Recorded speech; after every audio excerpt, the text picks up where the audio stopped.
خبر عاجل هيسعد جميع المصريين.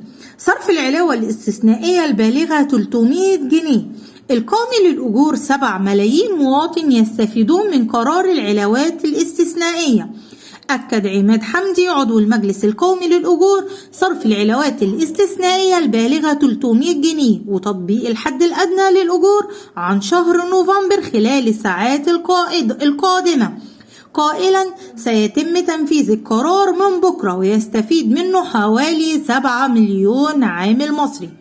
وأشار عماد حمدي في لقاء ببرنامج من مصر مع الإعلامي عمرو خليل على قناة CBC إلى أن هناك مناقشات مع أصحاب الأعمال لزيادة العلاوة الاستثنائية، وخاطبوا شركات القطاع الخاص والبعض منها بدأ بالفعل ينفذ الزيادات للعمال، مضيفا في بعض الفئات التي تمر بأزمات نتيجة أزمة كورونا مثل قطاع السياحة بنحاول نتناقش معهم من خلال المجلس القومي للأجور، ولكن معظم القطاع الخاص بدأ ينفذ هذا الأمر.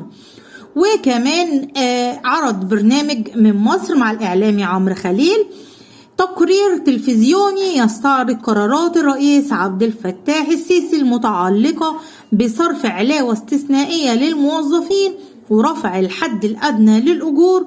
وتحدث التقرير عن بدء صرف مرتبات شهر نوفمبر بعلاوة استثنائية 300 جنيه بدءا من الغد.